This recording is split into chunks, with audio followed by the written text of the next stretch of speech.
Hello, je suis Christelle Dupart et je suis révélatrice d'artistes visuels chez Les Hangars depuis plusieurs années. J'accompagne les artistes peintres, sculpteurs, dessinateurs, illustrateurs et photographes à développer leur carrière artistique. Dans ce podcast, je reçois à mon micro des artistes expérimentés avec lesquels je discute à bâton rompu pour connaître toute la réalité de leur métier d'artiste visuel au quotidien avec ses hauts et ses bas. Que vous soyez dans votre atelier, dans votre voiture ou en train de cuisiner, c'est parti pour l'épisode d'aujourd'hui. Bonjour Florence. Bonjour Christelle. Comment vas-tu ? Ça va très bien, merci. Bon, super. Je suis ravie de t'accueillir en tout cas sur ce nouvel épisode de Petite Confidence entre artistes. J'ai pas mal de questions à te poser. J'espère que tu es prête. Oui. Merci en tout cas d'avoir accepté mon invitation. Est-ce que tu peux déjà commencer par te présenter en tant qu'artiste, qui tu es, d'où tu viens, ton univers artistique, qu'on comprenne un peu ce que tu fais? Alors, qui je suis? Je peux parler de ce que je suis en tant que personne, mais aussi en tant que profession. Je ne sais pas trop où je situe la question. Bon, si je parle de ce que je suis actuellement, je suis une artiste peintre et de facture abstraite.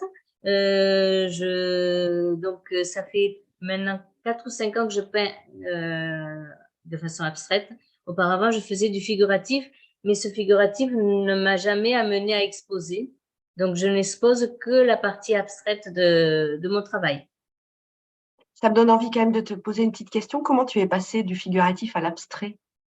Alors, ça fait à peu près 25 ans que je peins et le premier jour où j'ai commencé à faire de la peinture figurative, je voulais déjà faire de la peinture abstraite.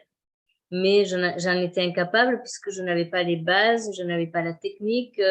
En fait, voilà, je me lançais et j'étais trop novice dans ce médium pour pouvoir me dire, bon, ben, tiens une page blanche et il faut que tu te lances. Parce que finalement, la figuration, ben, on a toujours un modèle et on essaie de se coller au modèle, plus ou moins. L'abstraction, c'est finalement pas si facile que ça les premières minutes, les premières secondes, parce qu'il faut se lancer sur une toile blanche. C'est comme une page blanche. Donc, il m'arrive d'avoir la crampe à l'estomac avant de monter à mon atelier pour me dire, oh, comment je vais commencer aujourd'hui. Bon, ça dure pas très longtemps, mais voilà, c'est, on n'a pas de modèle, donc c'est pas si facile que ça, contrairement à ce qu'on peut penser. Excellent, c'est hyper intéressant ce que tu racontes. Merci. Alors, on va parler plus de ta carrière d'artiste, comment tu as avancé, ce que tu as mis en place pour te développer, te faire connaître, te rendre visible. Tu parlais du début, en fait, qui était il y a 25 ans. Est-ce que tu t'es devenu pro dès le départ ou au départ, c'était plus une passion, etc. Et puis, à un moment donné, tu as décidé d'en faire ton métier. Comment ça s'est passé le début de l'histoire? Alors, pardon. Au départ, c'était une passion. Bon, j'ai grandi dans un milieu qui n'était pas artistique, mais dont mes parents m'ont beaucoup parlé de peinture. Ma grand-mère était peintre, je l'ai peu connue, j'avais 11 ans quand elle est décédée. Donc, quand même, enfin, j'ai grandi dans un milieu où on me disait pas que peindre, c'était quelque chose qui était destiné que qui n'était pas un bon métier, qui n'était pas bon. Donc déjà, j'avais quand même une vision très positive de la peinture, bien que mes parents m'aient poussé à faire des études scientifiques alors que je voulais faire un métier manuel, qui n'était pas la peinture à l'époque, qui était la couture. Depuis l'âge de 11 ans, je cousais et je voulais rentrer chez Yves Saint Laurent, j'avais 15 ans. Je voulais partir en stage chez Yves Saint Laurent et l'opportunité aurait pu être très positive étant donné que ma tante était sa meilleure amie, la meilleure amie de ma tante était cousine germaine avec Yves Saint Laurent. Donc, l'opportunité était très belle. Mes parents n'ont pas voulu me laisser partir. Et donc, ils m'ont poussé à faire un cursus scientifique en me disant, tu pourras toujours peindre au moment où tu le veux, etc. Enfin, toujours avoir un bon métier, on ne sait jamais. Je vois très bien de quoi tu parles. J'ai fait aussi, moi aussi, des études scientifiques. Et du coup, tu as travaillé dans le domaine du scientifique pendant super longtemps. Et puis, au bout d'un moment, tu Oui. t'es dit, c'est plus possible, j'ai vraiment Alors, envie de faire quelque chose qui me plaît. quand je me suis lancée dans la figuration, j'avais toujours ce métier-là. Avec mon ex-mari, on exerçait le même métier. J'avais des enfants, donc je le faisais à temps perdu, mais j'essayais quand même de peindre au moins une fois par semaine.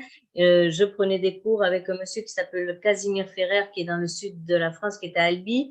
Et donc, pendant longtemps, ça m'a poussée, ça m'a fait évoluer, jusqu'au jour où il y a eu une rupture dans ma vie, une grosse rupture, puisque j'ai fait un burn-out, un divorce, 5 ans d'analyse. Et au bout de ces 5 ans, j'étais quand même plus capable de peindre, parce que pendant ces 5 ans, je n'ai pas peint. Il m'a fallu encore 5 années supplémentaires pour que j'arrive à reprendre les pinceaux. Et le jour où j'ai repris réellement les pinceaux, à ce moment-là, je me sentais prête à faire de l'abstrait. D'accord. Ah oui, donc J'étais trop rationnelle auparavant pour faire de l'abstrait. d'accord. Ah Mm. oui, oui, super intéressant. Et donc, quand tu t'es lancée, comment tu as fait pour… tu as commencé par des expos, comment tu as fait pour rentrer dans ce milieu-là finalement? Alors, Tu quand n'étais je pas me dedans au suis départ. lancée, je me suis lancée, j'allais dire grâce à mon frère, parce que lui, il possède des laboratoires d'analyse et il m'a dit, ben, il avait vu les quelques petites choses que je faisais en abstrait, il m'avait dit, ben, si tu veux bien me faire des tableaux pour mes laboratoires d'analyse, donc j'en ai fait une soixantaine.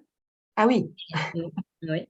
Et donc, voilà, ça m'a permis de bien me mettre le pied à l'étrier. Et ensuite, eh ben, petit à petit, j'ai abandonné cette façon de peindre abstraite, qui était une façon, c'était les prémices pour moi. Et petit à petit, j'ai évolué dans cette technique jusqu'à faire ce que je fais aujourd'hui.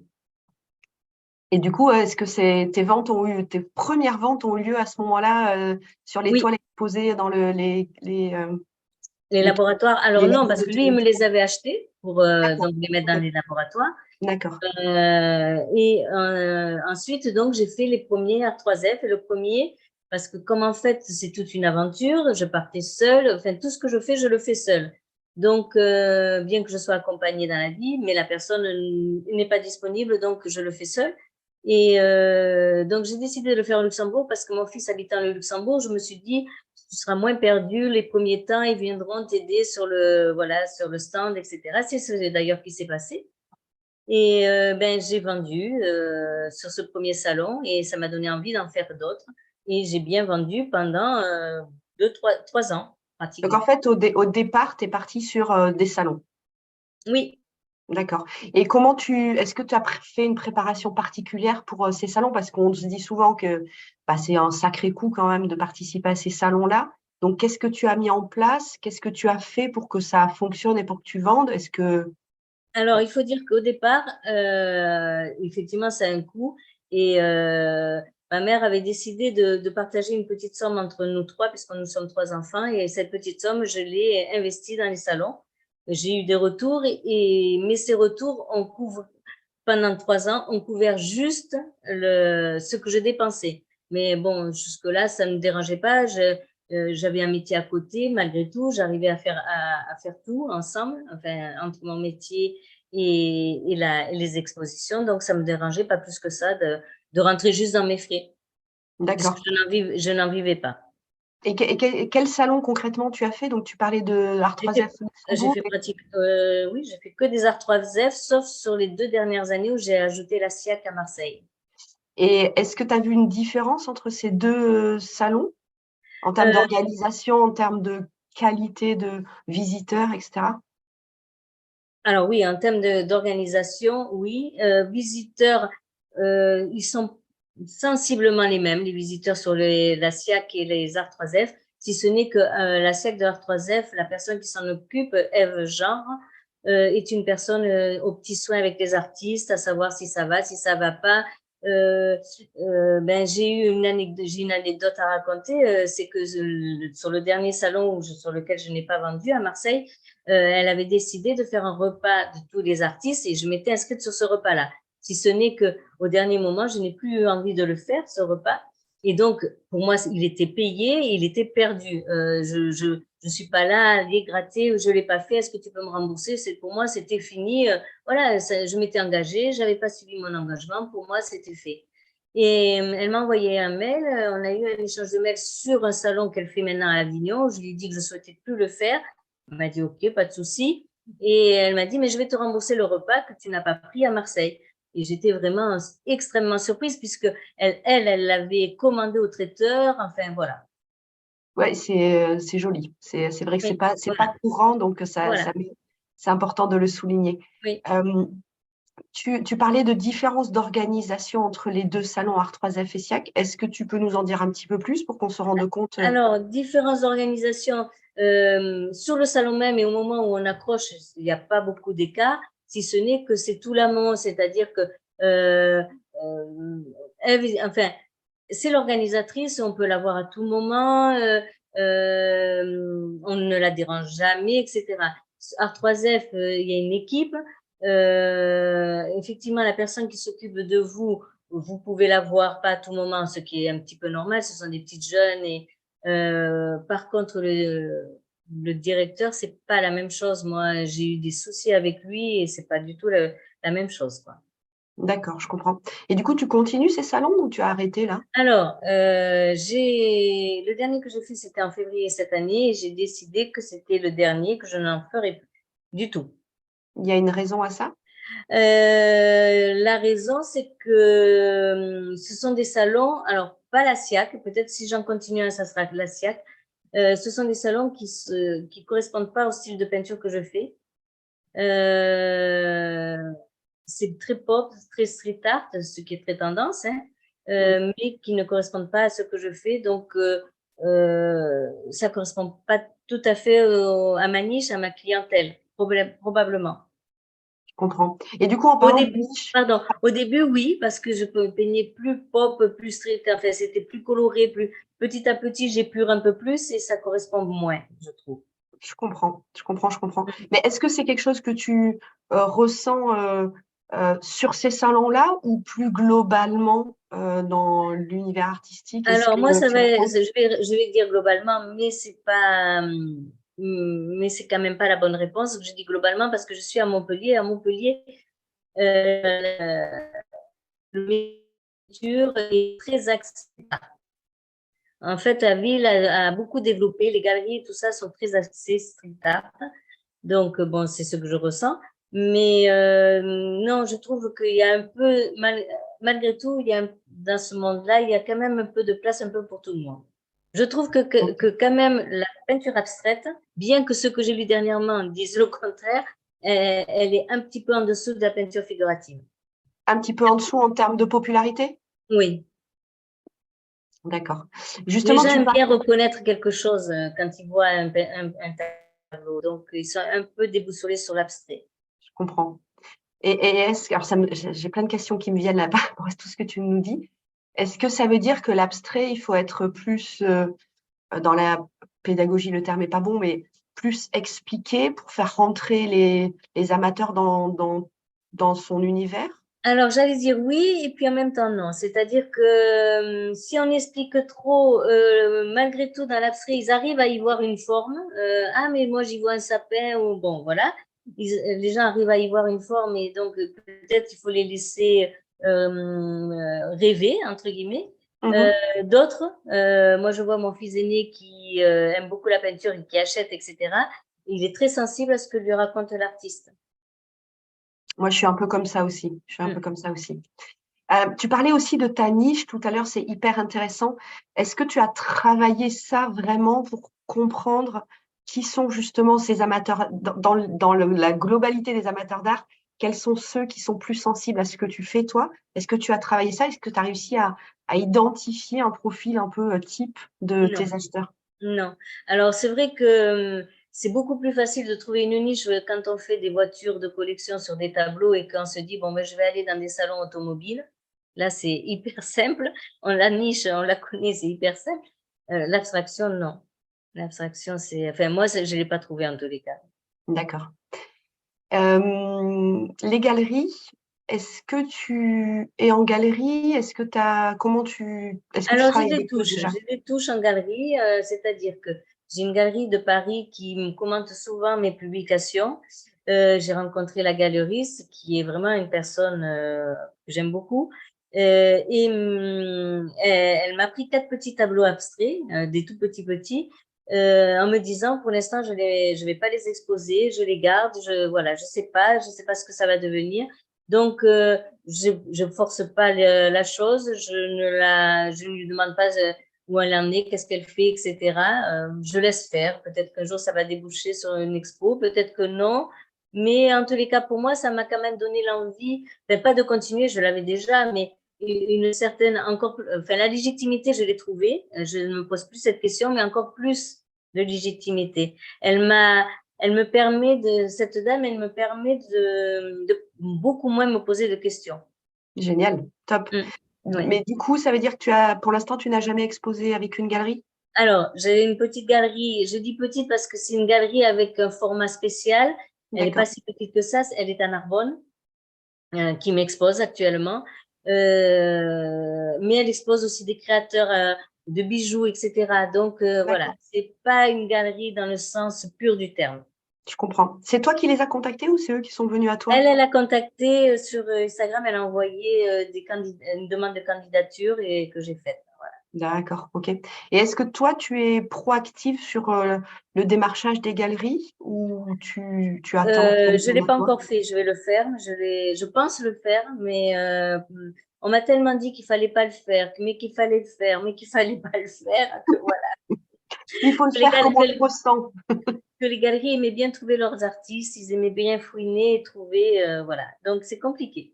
Comment tu penses t'y prendre alors du coup? Je sais pas trop où je prends mon bâton de pèlerin et je déambule dans les rues d'une grande ville, Lyon, Toulouse, Paris, ou j'envoie des mails. Je sais pas, j'ai pas encore trop gratté de ce côté-là. Ça marche.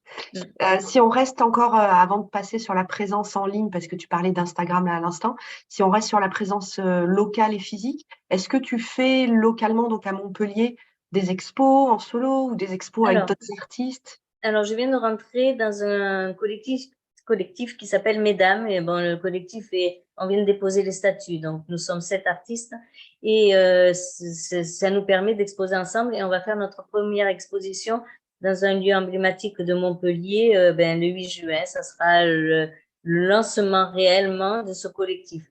Génial, trop bien. Et, Voilà. et sinon, ces dernières années, est-ce que tu as fait Alors, d'autres... j'ai exposé dans le Solidart de l'an dernier, qui s'est passé donc à Montpellier. Après, j'ai exposé dans un salon aux alentours de Montpellier, le salon de Juvignac, des artistes régionaux, qui sont des salons où on candidate et où nous sommes sélectionnés. C'est pas des salons payants. Et est-ce que tu vois une différence du coup dans les visiteurs pour le coup entre les gros salons du style Art3F et puis ces salons-là? Non, j'ai pas réellement vu de différence. C'est vrai que les salons Art3F, ça m'a donné une certaine aisance à rencontrer le public. Ça, c'est le côté positif des salons Art3F. Et c'est le même type non, c'est le même type de personnes que je rencontre sur les salons. Et en termes de qualité, le terme est pas très bon, mais qualité d'artiste, parce que là, ben, ces salons-là, c'est sur sélection. Les salons Art3F, c'est plus sur, il faut payer. Mm. Du coup, est-ce que tu vois une différence là-dessus à ce niveau-là? Non, je peux pas dire Non. parce que même Art3F, bon, il y a quelques personnes qui arrivent à y rentrer dans les derniers appels Mm. où il faut vraiment clôturer le salon à une semaine. Et donc là, ils vont absolument faire des prix très, très bas pour que les quelques stands qui restent ne soient pas vides. Et alors là, on voit vraiment que, bon, effectivement, les artistes qui sont pris, sont pas si qualitatifs que ça. Mais mis à part ça, l'ensemble est assez qualitatif dans le salon Art3F malgré tout. Top, top, top. Mm. Je vais revenir sur ce que tu as dit tout à l'heure sur le syndrome de l'imposteur, sur est-ce que je suis légitime à être là? Tu disais qu'aujourd'hui c'était OK et tu te Mm, sens bien mm, à ta place, mm, mais que ça n'a pas forcément toujours été le cas. mm. Comment est-ce que ça a évolué? Est-ce qu'il y a eu des événements particuliers dans ta vie qui ont fait que, bah, voilà, une galerie qui prend contact, hop, ça rajoute un peu de confiance? Est-ce qu'il y a eu des événements comme ça particuliers tout au long de ta carrière qui t'ont mis en confiance et qui t'ont permis de te sentir bien à ta place? Ou c'est toi qui as fait ce travail-là toute seule pour avoir... Alors, il y a beaucoup de choses qui ont fait que ça s'est mis en place tout seul. Effectivement, les galeries m'ont donné cette légitimité, les gens que j'ai rencontrés. Et c'est surtout dans les salons, dans les différents salons, là, depuis plus d'un an, ça va faire à peu près 2 ans, où, bon, j'ai un retour des clients qui m'achètent. Bon, mais ça, enfin, pour moi, ce n'est pas quantitatif ou qualitatif, c'est-à-dire que oui, j'ai plu, quelqu'un a trouvé beau mon tableau, mais bon, ça ne veut pas dire que techniquement, que je sais abouti, etc. Mais par contre, j'ai beaucoup de très bons retours de la profession. Des gens qui me disent, je suis prof des beaux-arts et je trouve que vraiment votre travail est très bien dans des salons d'art 3F, là, le dernier ou à la SIAC, on me l'a encore dit il n'y a pas très longtemps. Et c'est souvent, et parce qu'ils se présentent en tant que tels, des gens de la profession. Et alors là, donc, effectivement, je m'aperçois que même si j'ai pas vendu, j'ai eu des super retours de personnes qui font partie de la profession. Et alors là, c'est vrai que ça me donne vraiment cette légitimité. Oui. Je comprends, je comprends, je comprends. C'est C'est vrai que important. quand on vend pas, on revient chez soi en se disant qu'est-ce que je fais? Je continue pas et tout ça. Et c'est vrai que ça m'a beaucoup boosté ces derniers temps parce que ça fait plus d'un an que les artistes tirent la langue. Beaucoup d'artistes ont du mal à vendre et beaucoup d'artistes se remettent en question forcément. Est-ce que c'est vrai que quand on a un retour de la profession, on se met beaucoup moins en question. Et moi, je me remets pas en question en tout cas. C'est ça. Ça me permet par contre d'explorer différentes choses dans mon travail. Peut-être que si j'avais vendu, ben, j'aurais fait toujours la même chose parce que c'est vrai que quand on vend, on a peur de ne plus vendre et donc on se dit ça plaît, donc je continue là. Toi, tu te, C'est le côté positif de ne pas vendre tout le temps. On se dit, bon, ben, je vais explorer autre chose peut-être. avant cette période des 12 derniers mois, effectivement, qui est évidemment bien compliquée pour les artistes et pour beaucoup de personnes d'ailleurs, tu vendais, je sais pas, pour combien globalement en moyenne, est-ce que ça te permettait de te faire un salaire Non, intéressant pour pouvoir c'est vivre? ce que j'ai dit tout à l'heure au début, Ouais. mais je me suis jamais tiré un salaire.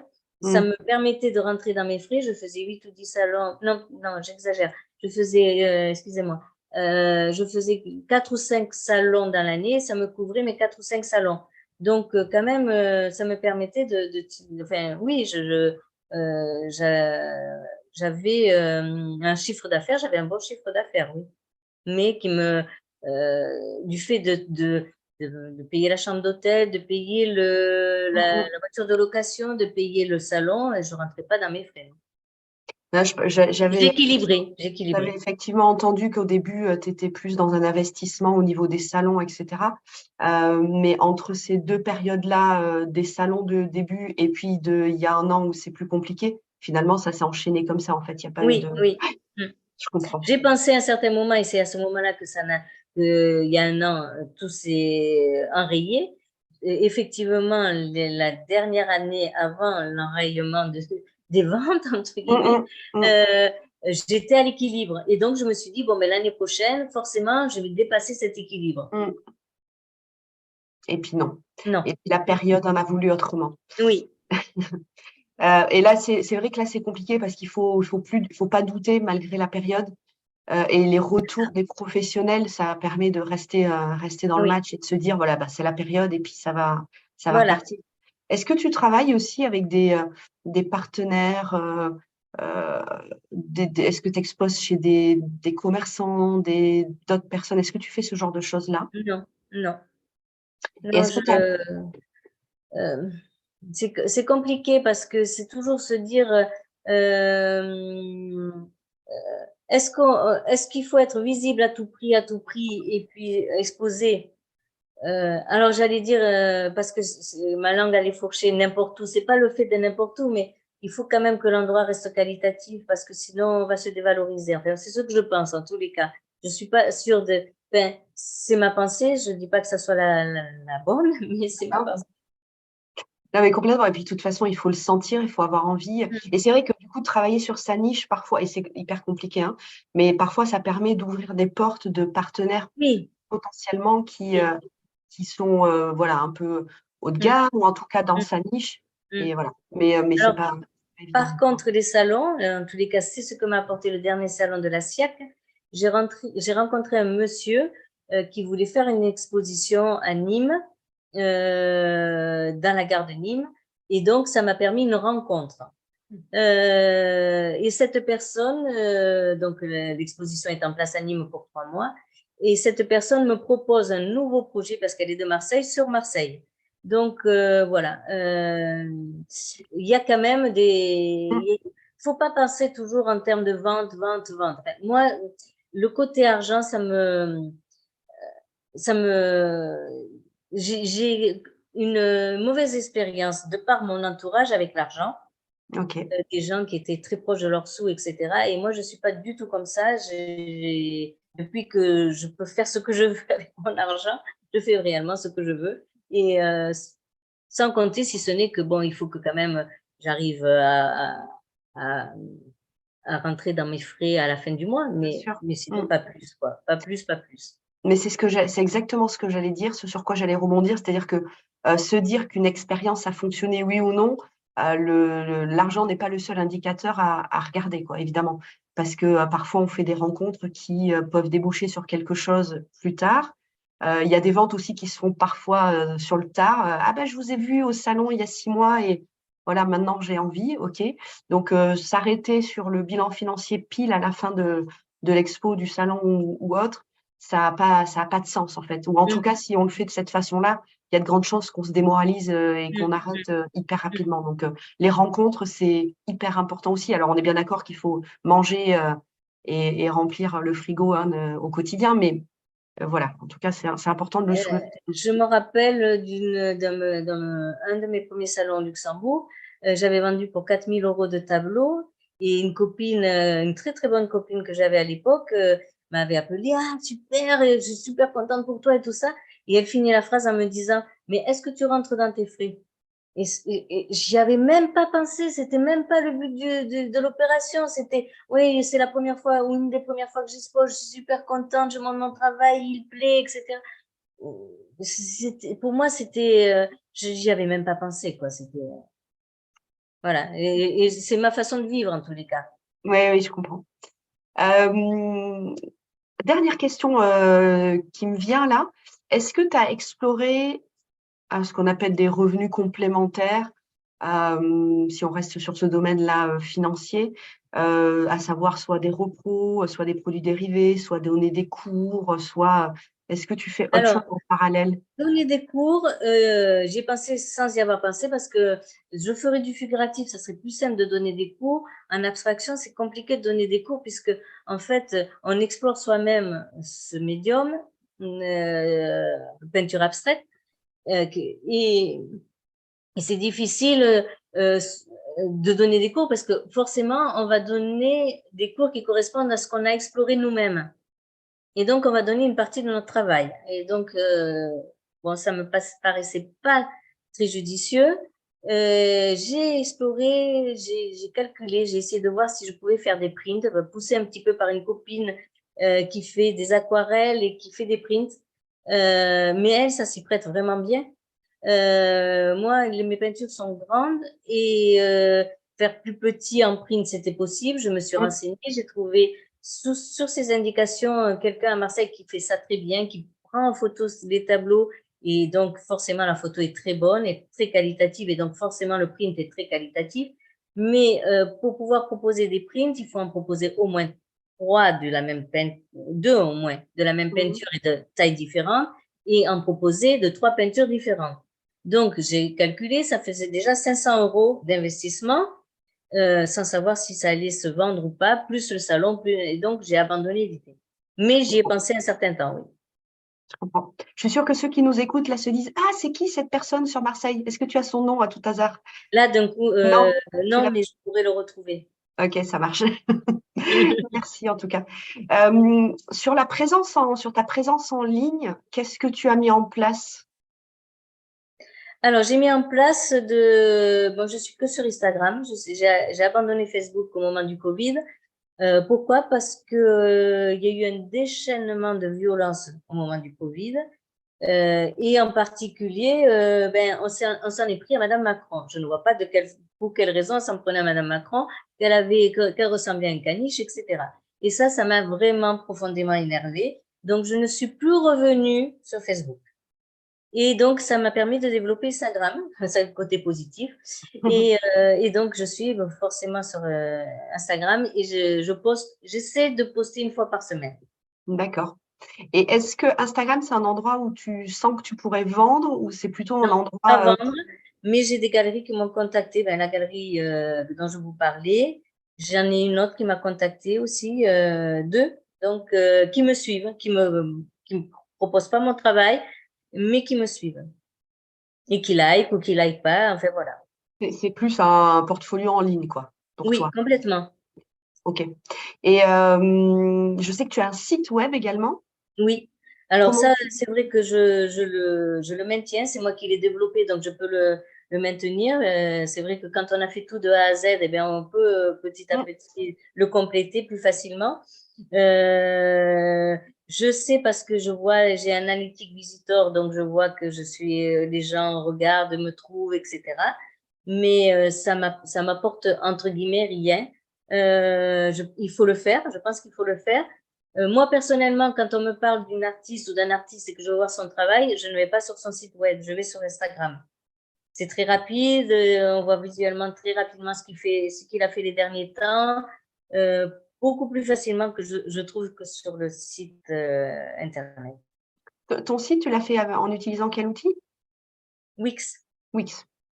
Et du coup, si tu penses qu'Insta, finalement est plus visuel et pourquoi as-tu décidé d'avoir un site quand même?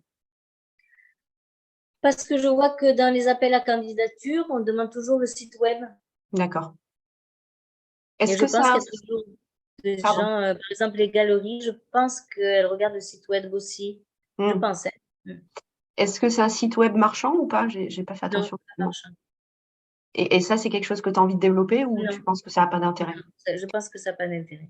Toi, tu parce qu'il y a vraiment le marché en ligne se développe, à fond, hein. Il y a le rapport Hiscox qui en parle, l'année dernière, qui disait je sais plus combien de pourcents avait pris le marché d'art en ligne, mais ça se développe, à vitesse grand V, comme on dit. Est-ce que toi, tu penses que ton public, entre guillemets, peut t'acheter en ligne ou tu es plutôt sur des relations, voilà, en physique, humaines, lors d'expos, de salons et cetera? Moi, je n'ai ni par un site ni par Instagram, j'ai eu de contact pour me demander de vendre une toile. Pourtant, j'ai eu quelqu'un qui m'a appelé un jour, qui avait vu quelque chose, ben, d'ailleurs dans un des laboratoires de mon frère, Mmh. et qui m'a appelé pour savoir si c'était possible, comment, quand, quelle dimension, etc. Donc oui, mais de cette façon-là, mais non. Sinon, je n'ai jamais eu d'autres contacts. Mais la personne avait quand même vu, tes créations en vrai. Oui, oui, Voilà. Mais tu vois, ça me fait penser, là, le c'est un partenariat quelque part. Alors même s'il a acheté tes toiles, ton frère, mais c'est quand même quelque part un partenariat et oui, ça t'a apporté quand même un coup de fil à minima et oui. Mmh. OK. Est-ce que tu es sur des galeries d'art en ligne? Mmh, je suis sur une qui s'appelle The Hardling, qui est de l'autre côté de la planète, qui OK, est, pas en Corée, à Singapour, je crois. d'accord. Pourquoi tu as Mais choisi celle-là? parce qu'il m'avait contactée, parce qu'elle avait l'air belle, parce que ça avait l'air qualitatif. J'ai contacté deux artistes français qui sont sur cette plateforme, mais depuis peu, qui m'avaient dit non, on n'a rien vendu. Mais malgré tout, je me suis dit, bon, à y être, tu vas te mettre là, et puis voilà. Et un peu parce qu'on m'avait dit, il faut quand même être quelque part. Bon, voilà. Mais bon, sans grande conviction. Et comme les deux artistes qui y sont déjà et que j'avais contactés, pour l'instant, j'ai pas vendu et j'y crois pas beaucoup. Tu y es depuis On combien de est trop temps? nombreux sur ces plateformes pour tomber sur Tu y es depuis combien de temps sur cette plateforme? 8 mois, 8 mois. 8 mois, un an peut-être, mais très peu de temps quand même. OK. Petite question sur l'avenir. Est-ce que tu as des projets? Est-ce que tu as des choses en tête que tu as envie de développer, peut-être de tester, que tu as pas encore testé? Ou est-ce que tu as des Non, projets déjà à venir? non, j'ai pas des choses que j'ai envie. Si, alors on parle d'un autre médium, la céramiste. J'ai D'accord. testé la céramique, j'ai pris des cours de céramique et bon, j'avais fait déjà du raku il y a une dizaine d'années, ça m'avait beaucoup plu. Bon, je suis un petit peu, au départ, je suis très très manuelle. Moi, j'ai toujours revendiqué mon côté manuel, même quand je faisais un métier intellectuel. Et à l'époque, les femmes, elles avaient tendance à ne pas vouloir être manuelles parce que c'était être rabaissé à Mmh. ce côté manuel, alors que moi, je l'ai toujours revendiqué. Donc, j'ai fait de la sculpture sur pierre, j'ai fait du raku, j'ai fait beaucoup de choses autour de… Là, ça me vient pas mais j'ai un peu testé toutes sortes de choses. C'est vrai que la sculpture sur pierre, j'aurais vraiment voulu continuer. Le seul truc, c'est qu'il faut trouver un endroit où on ne dérange pas les voisins, ça fait un bruit d'enfer. Et puis, il faut avoir de quoi salir parce que, c'est très salissant, il y a beaucoup de poussière. Mais sinon, si j'avais eu toutes ces opportunités-là, vraiment, ça m'a beaucoup, beaucoup plu, ce côté sculpture sur pierre. Bien que ça soit très physique, hein, ça correspond à un travail d'homme. Et donc, à minima, je me rabats sur la céramique parce que j'ai quand même envie ce côté volume, j'ai envie de le travailler. Excellent. Et par rapport à la visibilité, au développement de ta carrière en tant qu'artiste peintre? Alors, je pense que ça se fait je le vois petit à petit, toutes les années, je gravis une marche. Génial. C'est un travail de longue laine, pardon. Je sème des graines de 3-4 ans auparavant, et puis une graine, un jour, va germer. Alors, elle va peut-être pas germer comme on le pensait, c'est peut-être notre cheminement intérieur qui fait que, mais voilà, je sais pas, je suis assez confiante sur l'avenir. Alors peut-être que je me trompe. Trop bien. Mais Bah non, ça me permet de pas stresser tout au ouais, long. c'est parfait. Tu as bien raison. Mais Voilà. tu as raison, c'est exactement ça. C'est semer des graines partout, tout le temps. Ne pas s'arrêter, ne jamais s'arrêter. Et puis ça finit par… mais il faut y croire, quoi. Il faut vraiment y croire. Génial. Je voulais te poser une question que je viens de manger, mais c'est pas grave. Merci en tout cas. C'était hyper intéressant, Florence, d'avoir ton retour d'expérience sur ce que tu as mis en place déjà, ce qui a fonctionné pour toi, la période que tu es en train de traverser. C'est quelque part, elle est dure à traverser, mais c'est vrai Oui. que de le dire très, très honnêtement et comme tu viens de le faire, merci parce que je suis sûre que ça va rassurer certains artistes qui galèrent aussi pour Oui. utiliser ce Mais terme-là. tu vois, c'est pour la première année, je suis dans 4 ou 5 lieux différents. Je suis à Narbonne, je suis à Nîmes. Là, je sors d'une expo à la Grande Motte. Je vais enchaîner sur une expo à Montpellier. Donc, en très peu de temps, je suis un peu partout, sans résultat vente. Mais en même temps, c'est la première année où j'ai autant de propositions. Donc, ça arrive, ça arrive. Mais voilà, il faut être patient. Il faut pas se décourager, je crois. Non, tu as raison, mais c'est bien. Ma question m'est revenue. Merci. Du coup, si tu as un conseil à donner, justement, et je crois qu'on vient de le dire plus ou moins, mais si tu as un conseil à donner à un artiste qui débute ou qui est dans une période un peu creuse, qu'est-ce que tu lui dirais? Ça dépend de beaucoup de choses. Ça dépend de son environnement aussi. Je dis ça parce que moi, j'ai un compagnon que je ne vois que le week-end et je me suis vraiment posé la question parce qu'il va prendre sa retraite et c'est le moment où on va pouvoir peut-être vraiment vivre ensemble et peut-être voyager. Donc, qu'est-ce que je fais? Est-ce que j'abandonne tout et puis je vais vers une nouvelle vie? Non, je me suis posé la question réellement. Je me dis non, d'autant plus il me laisse complètement libre et il me pousse même à continuer dans cette création-là. Donc, voilà, il s'est posé cette question-là, mais donc je veux dire l'environnement. Il y a beaucoup de choses qui font qu'on peut à un certain moment se poser la question et il faut se la poser et savoir vraiment est-ce que je suis heureuse dans la création? Est-ce que je suis pas heureuse dans la création? Est-ce qu'au contraire, ça me frustre pas? Voilà. Toutes ces questions-là sont très importantes et c'est individuel. C'est pas vraiment un conseil que je peux donner, c'est chacun individuellement. Mais déjà, ce que tu viens de dire est quand même super important, c'est-à-dire être sûr qu'on est heureux dans ce qu'on fait, C'est ça, parce que ça demande beaucoup d'énergie. c'est Ça ça. demande beaucoup d'endurance, beaucoup de persévérance. Et si au départ, sur le métier, voilà, sur la création, il y a quelque chose qui coince, il y a quelque chose qui bloque, on va pas être capable de maintenir Voilà. cette endurance-là et cette persévérance. Donc déjà, rien que ça, c'est vraiment super important d'être sûr de vouloir se lancer Oui. là-dedans, quoi. Et c'est vrai que tu as dit le mot qu'il fallait, que je n'avais pas prononcé, c'est être heureux. Moi, dans ma vie, j'ai fait des choix à un certain moment de ma vie parce que je n'étais pas heureuse. Et donc, à partir du moment où je ne suis pas plus heureuse, voilà, il faut se remettre en question, il faut choisir une autre voie. Elle est trop courte, la vie. Tu as tellement raison. J'ai fait moi aussi ce choix il y a pas longtemps et ça change tout. Ça change tout. Voilà, Super c'est ça. important. C'est ça. Florence, un énorme merci. C'était génial. Merci. Merci à toi, Christelle. Eh ben, avec grand plaisir. Mhm. J'espère que ça vous a plu. Belle journée à toi, Florence. À très vite Merci. pour un nouvel épisode. Merci, À Christelle. bientôt. Belle journée aussi à toi. Au revoir. Au revoir.